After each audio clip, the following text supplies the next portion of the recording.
Meghan Markle, a former TV actress, really have doubts about this message from our late and wonderful monarch, Queen Elizabeth II. As ever, let me explain. Hi, good morning. How are you? Nice to see you today. Let's have a wave, whatever you're doing. Are you all right?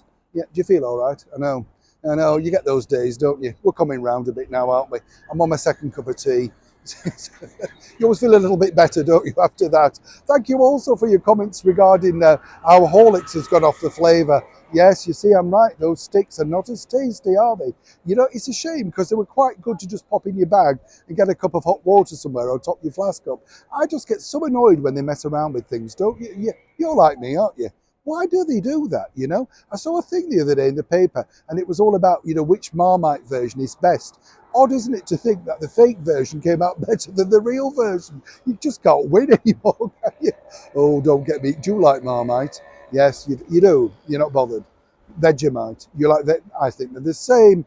Yes, oh, let's not get into that argument. It's a little bit like this royal battle that I'm about to reveal. You see, when you think about it, it's very difficult, isn't it? As I've often said here on the show, you come in, of course, to the royal family, and there you have to instantly make bonds with many people that you might not really have anything in common with.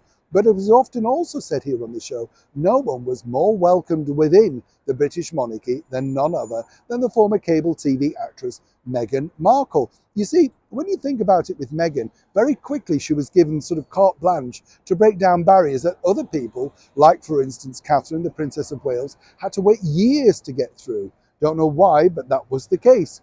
What's interesting here, though, is this. You see, you remember this particular adventure with the late monarch and Meghan on that royal train. They seemingly, if you think about it, got on incredibly well. And I thought, and I was reporting on that particular day, just what a remarkable situation it was. Seemingly because when you think about it, very quickly, Meghan had been given carte blanche, as I say, to get so close to the monarch, who seemed at points to be getting on very well with Harry's wife. I mean, there was no two ways about it. You could see that Meghan really had no idea, but what the problems were to come was so evident. Clearly didn't like walking behind Her Majesty and clearly didn't like having to wait in line to see exactly who she was going to speak to at second base. You get the picture. Now, according to a very good source, there were problems, as we know, with the Queen's personal dresser and confidant, Angela Kelly. Now, Angela is now also departed royal service. Fascinating what comes out, though, because according to that very good source, and as ever, we have to say allegedly, what was fed back to Meghan was it was a wonderful day, but perhaps Her Majesty felt that Meghan could do something about tidying her hair.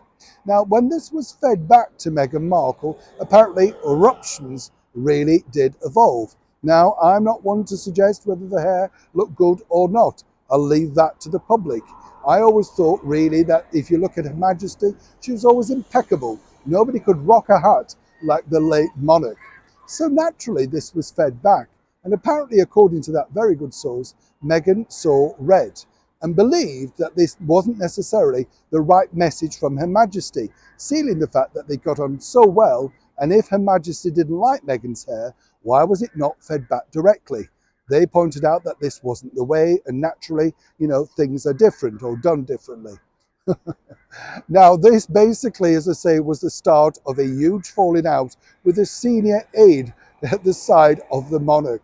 As you can imagine, I'll leave the rest for you to work out. But it's interesting to note that even at that very tenuous stage of a relationship with the British monarchy, Meghan was simply never going to be backing down and allegedly wanted to confront the monarch herself, in a pleasant way, I'm sure. But the bottom line is, nobody confronted Her Majesty the Queen. And that was a problem, not just really for Meghan, but of course moving forward for any relationships within other senior members of the British monarchy. Fascinating what you find out over a cup of tea, is it not? Neil Sean in the very heart of London.